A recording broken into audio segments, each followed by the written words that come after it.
Today we're discussing on a topic that concerns millions of parents and students across Nigeria: school resumption and safety. Now, following the mass abduction of students in Niger, Kebbi and other states last year, both the federal and state governments ordered the temporary closure of schools to protect students. As security conditions improved, schools began reopening in phases, but questions remain: how safe are our schools for children returning to classrooms this term? Now, in many states, including Niger, Katsina, Plateau, Jigawa, and Kwara, authorities have reinforced security measures, deploying trained personnel, community guards, and creating safe school initiative. Yet, gaps remain. And over 42,000 schools in northern Nigeria still lack perimeter fencing. CCTV surveillance is scarce, and many schools rely heavily on untrained local vigilantes. And parents continue to express concern about the safety of their children, especially in boarding schools and schools located in rural areas. Reports also show that while some states like Jigawa and Bauchi have recorded near full attendance following reopening, others such as Taraba and parts of Niger and Kebbi are resuming in phases with low student turnout and continued fear among parents. Now, education experts warn that prolonged closures, repeated disruptions, and ongoing insecurity could have long-term effects on learning outcomes and children's well-being. We want to hear from you this morning. Do you feel your children's schools are safe? What measures would make you confident enough to send them back? Call in and share your views as we examine the state of school safety across Nigeria in 2026. The numbers are displayed on your screen. Feel free to call us in. You can also send us a WhatsApp message. Let's have this conversation. I know the fear of many parents as school resumes is the security and the safety of their children. Have children in boarding houses. Absolutely, yeah, absolutely. In boarding houses. I know it's one of the major concerns. But how really, is it only kids in, boarding houses? Usually when you have boarding schools, they're usually at the outskirts of, towns, cities, local governments as well. So at this time, having them outside the community, they are more prone to be attacked and closer, to those vicinities Absolutely. That can be attacked. We have our as first well. caller on the line. Good morning, Shatima Yakudima, calling in from Maiduguri this morning. Thank you for calling in. Good morning, Maimuna, Bagudu. Good morning, Hauwa. You are welcome back. Thank you very much. Good morning, Shatima. Morning. Good morning, Nigeria. Good morning, Abuja. Good morning, Maiduguri. This is Shatima Yakudima calling from Maiduguri. Go ahead, Shatima. Well, about school resumption.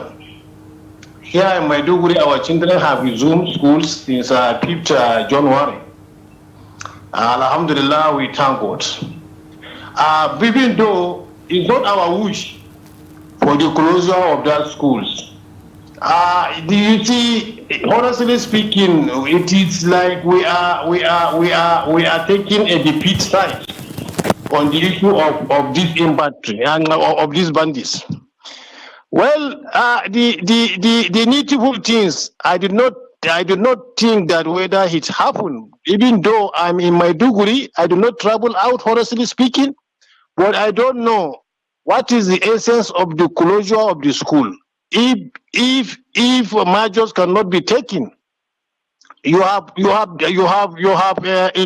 the calendar of the children for their learning, and I doubt much if there is any serious arrangement was on ground. What are you saying? Are you telling the bandits that they are above the security of Nigeria? And if you closure the school because of the kidnapping and other things and adoption of children, then in the period of the closure of the school, what necessary arrangement have you done to secure the schools? I think to my own understanding, it is better for those schools who are located, in the remote site, they should relocate it into the town, so that eyes will be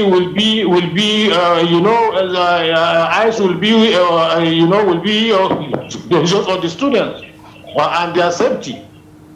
Because if you allow school to remain in the remote sites, where it will be a very cheap, for the bandits to exercise their operation.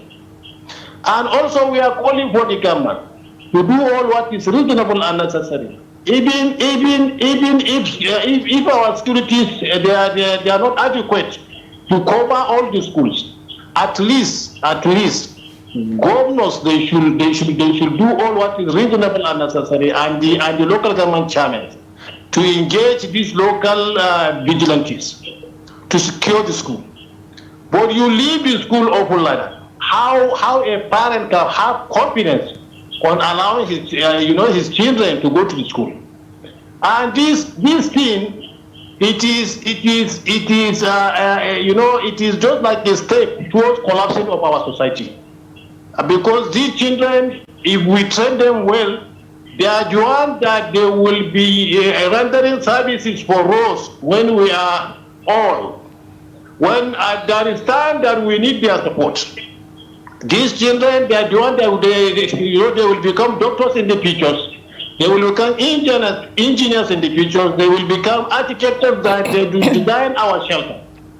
By leaving them like that, by not training them well, we are doing worse to ourselves. Because by the time that we need their services, they are not trained, they are not far, they cannot stand with the challenges of that time. And also, we are the one that designing the hardship for ourselves. We should think and rethink. We should do all what is reasonable and necessary. We should put politics aside. All the resources that we have, we use them towards securing our education. Education is the backbone of development of every society. Without education, that society will not move forward. We should do all what we can to make sure that we secure our school and to give our children a better education. This is my concern this morning. Thank you so much and have a nice day. Thank you, Shetima. Thank you very much, for calling Shetima. in and joining the conversation. Maimuna, when you were giving us, the intro, at some point, some states have, put safeguards in place, reinforcing security measures and deploying trained personnel. But at the end of the day, it needs to be done swiftly as well as rigorously. Absolutely. Full force has to be put in place. We've seen what has happened before these schools were closed with all the children that have been abducted, and we don't want a repeat of that. And we want parents as well as the children, the students, to feel safe when they are in school. Absolutely. Let's take our next caller. Hello, good morning. Good morning. How are you? We're doing fine. Thank you for joining us. What is your name and where are you calling from? My name is Saifullah Zangina Academy. I'm calling from Kano. Good morning, Saifullah. Go ahead with your thoughts. My major concern with regards to the school resumption is the issue of insecurity. If you could recall back that in recent weeks, we have had massive abduction of school children, which raised a lot of tensions among the caregivers and parents, especially in Niger, Nasarawa, and many other states in the federation. So our major concern is the issue of insecurity. We are appealing to government and other relevant stakeholders to please do the needful and protect these our young children, because they are innocent. They don't know anything about this saga. Please let them be protected. We are appealing to the government, security agency, and relevant stakeholders to please devise a means of protecting our younger ones. They should, my take is they should provide a local security personnel, especially to schools that are located in far and remote areas and in villages where such schools are vulnerable for kidnappers to intervene. All right, thank you for calling in and sharing your thoughts. Fulai. Hauwa, some people are of the opinion that, schools that are situated in rural areas should be relocated. But then I keep asking that question. To me, is I that disagree the with solution? that. Yeah, absolutely. Exactly. Is that I the solution? disagree with that. What would happen to those people that are in those vicinities, community. and how are they supposed to, get there to schools that have been taken out of those communities? And it is quite important to have schools spread around so that everyone can benefit from the dividends of the democracy. Absolutely. Aside from that, education as well is quite important to do that. But at this point, we've seen what has happened in the previous months. There's supposed to be a stronghold when it comes to security in schools, making it a top priority. We would definitely not want what has happened to happen again. Absolutely. We have another caller on the line. Hello, good morning. Thank you for calling in. What's your name and where are you calling Good from? morning, Maimuna. Good morning, Happy New Year to Ade. you. Thank you so much Ade for calling from in. London. Thank you for calling in. Good Ade. morning, Ade. I have issue with Hauwa. He went on holiday without our approval. We did not give him holiday. So she will explain to us later. Anyway, I'll just say good morning, Hauwa. You see, when you talk of what is the biggest challenge, you see, my heart is so heavy that I think we lost Ade there. Yes. Now, adding to your point, that is where the Safe School initiative comes in. And the big question Nigerians are still asking is the funds that are being, channeled to that cause. For that particular initiative, where has it gone? What has been done so far? Who are we to hold accountable? Absolutely. And mentioning that Safe School initiative, I believe just a few states have made use of that initiative. And aside from that, having that initiative is supposed to, re-infuse and make a stronghold for the trust that the people have, making sure that we have security in the country. Absolutely. Let's hear from our next caller. Hello, good morning. Thank you for calling in. What's your name and where are you calling from? Thank you. This is Mr. Paul. I'm calling from Magudu. Good morning, Mr. Paul. Good Thank morning, you for calling Mr. in. Paul. Thank you for joining us. Go ahead with your thoughts. Thank you. Yes, concerning the resumptions of students in school today, I think from my ends in Magudu, there has not been an issue of kidnapping of children in the school. That one we thank God for it. But that doesn't mean that we didn't understand what is happening in other states. So we are only praying to God to protect those children during this time, so that there will be no report of children kidnapping and the rest that is happening in some schools in Nigeria. Then I want to encourage the parents also to release their parents their work to school this morning. Because sometimes when the school resumes, some parents said they will not start teaching now, so for that reason they will hold their child back home. So they should release them so that whatever they are teaching us from today they are resuming, they can be part of it, so that at the end of the day they can come out with flying colors. That is my take for this morning. Thank you. Thank you, Mr. Paul, for Thank you very much, calling Mr. in. Paul. And Hauwa, when we talk about, the safety of our schools, you would realize that we focus more on our public schools. Why so? Because the federal government is not doing the needful. State governors are not doing the needful in terms of, protecting the student from any harm that could befall them. And most of the security people that we have in the schools, first things first, they are not equipped enough to even do their jobs diligently. And then I remembered one time when we're having this conversation and we had a guest on the show who was analyzing the security issues in schools. He mentioned that, even when you go to the schools, the security person on duty, or rather the security guard, you would realize that he's not age-wise, is not even supposed to be guiding that school absolutely. and having the basic tools to do that. I believe that is one huge problem that we do have when it comes to security in Nigeria. We believe that when it comes to safeguarding a particular vicinity, we should only be able to get someone that might be retired, someone that is aged, that could just be there. But security is very important, and you have to be on your toes in making sure that you keep the place secure. Yes. Hello, Ade. Hello, the network just went off. I don't know. Please go ahead. What I'm trying to establish is this. I thank Governor Zulu in Borno State. The man is working very hard. How I wish his fellow governor can emulate what he's doing. Recently, we saw that a man gave 100,000 to somebody in Borno to blow up a mosque, and he went there and killed so many people. They arrested the man. The man was arrested. I believe they will charge him to court. So it's still very saddening that you say that you go and kill your fellow human being. Not only that, in the only place where they are worshiping God. I mean, I don't know. So what I want to see happening in the north is that I'm here to see since this crisis starts that all the ulama gather together and rain curses like we normally do in the south on these bandits. Why didn't they call the bandits and say Allah should go and kill all of them?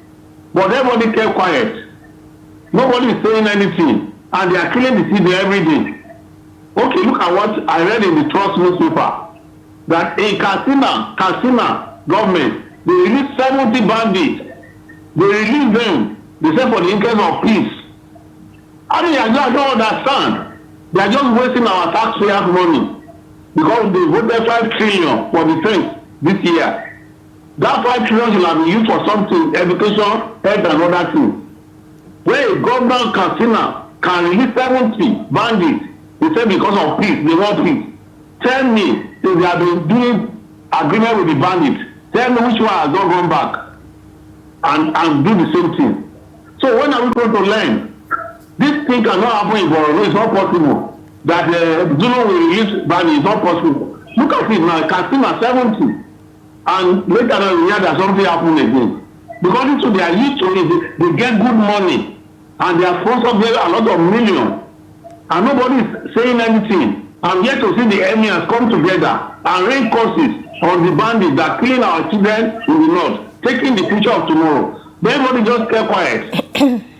I don't understand. In the south, the rain curses, they will bring out our traditional team and you see them run away. Because life is sacrosanct. And we value life a lot. So why are they just keeping silent? Nobody is talking. Military cannot solve this problem. I'm telling you the fact. It is the people in the north that will solve the problem because they know these people. And when they are serious, they will sort it out. God bless Nigeria. Good morning. Good morning, Ade. Thank you for joining the conversation. Well, we're still having this conversation. I mean, it's a conversation that is centered around our children and school safety and the security measures that has been put in place in different public schools around communities in Nigeria to safeguard these children as they resume schools today to learn. I mean, even though, for those that are not parents, they would have nieces and nephews, cousins who would be resuming school today. And it's very, very important that we have this conversation, because last year, we saw a lot of reports, a lot of news came out concerning, children that were being abducted in schools and boarding schools. And we don't want to have that same story and a that tragic situation. And I really hope, because sometimes when we have issues like this, you get to find out that the federal government is laid back until it gets to happen again. And I really hope that at this point, they have been able to sort out the security issues facing our schools in all over, whether be it public, be it private, we need to ensure that our schools are safe at the end of the day. Absolutely. We have to always realize that we have to take proactive measures in making sure that these things don't happen before they do happen. We've seen them happen, not last year, not years before only. And at this point, we're looking at what has not been done in making sure that schools are secure. Parents have confidence in making sure that they send their children back to a secure environment. But Absolutely. Let's take our next caller and hear from them. Hello, good morning. Morning, Hauwa. This is Shetima Yakodima back again. Thank you for calling back, Shetima. Go ahead. You see, honestly speaking, they have pointed a point which have slipped over my memory. Honestly speaking, what Katsina government is trying to do is administrative blunders. Honestly speaking, it's administrative blunders. How can you say you will release 70 bandits? These people, they are not trustworthy. No matter how much agreement you go with them, they will not respect. Because somebody who, we are all religious followers, but all religions, including the traditional religion. No religion say you kill a fellow human being. How can somebody become a killer? He's killed so many people, and you say you will embrace peace with him, you will release him based on agreement. What agreement? How sure are you he will respect that agreement? These people, they have turned something else. They have turned to become something else. The only way and the only solution, if you find somebody in possession of firearms and you prove that he have killed people, let him be killed. That's the only solution. But how can you say you have engaged into agreement with somebody who doesn't respect even the God laws? Divine law was not respected by him. How can he respect your mere agreement with him? It's very, very sad. This is a wrong decision towards a wrong direction. I think Katsina government have to rethink and make they have to make a U-turn on this blunder decision that they take. It's absolutely wrong, and we are all against of it. Any bandit was caught, let him be killed. That's the only thing.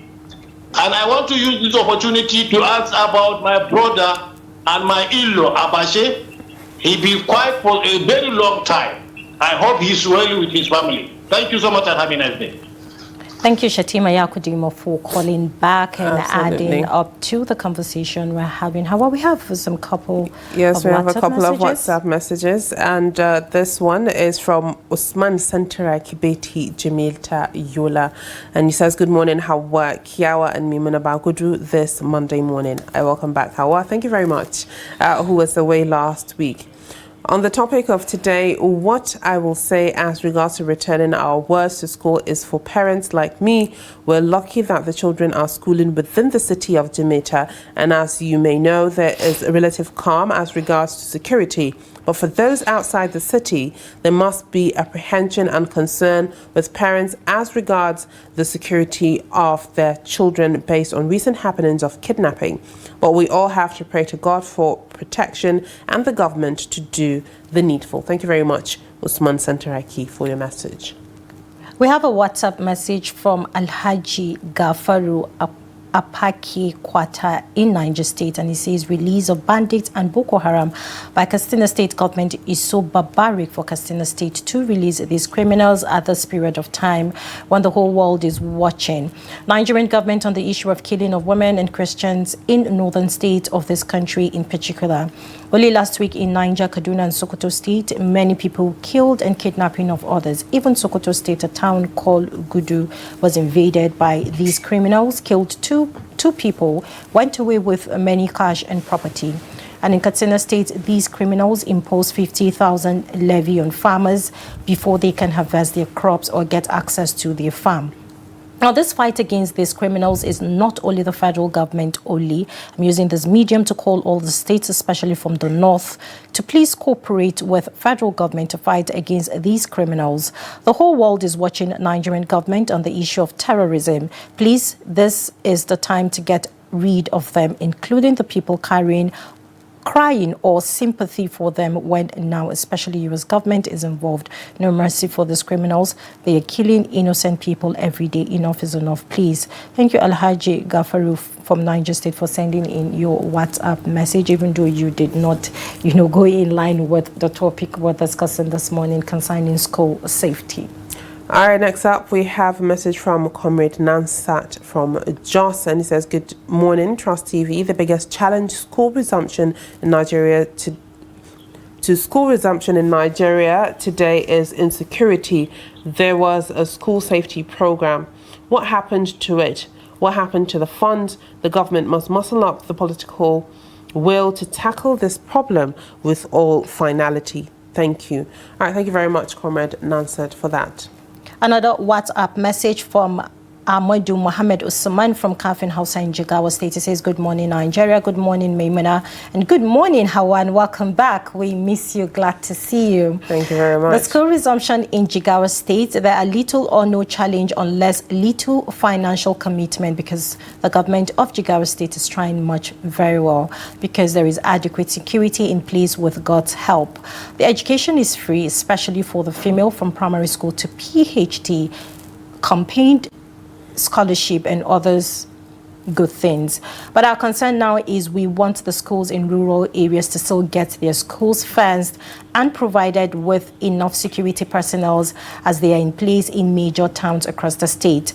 Another challenge is we want the Jigawa State Governor Malam Umar Namadi to include the provision of cardigan to be shared in schools, since the government used to give free school uniforms to some schools because the weather in Jigawa now, it is extremely cold. The children find it not easy in the morning to go to school early. May Allah help us. Thank you, Adamu Mohammed Usman from Kafin Hausa in Jigawa State. All right, thank you to everyone who called in to join the conversation this morning on school safety, and also to those that sent in their WhatsApp message.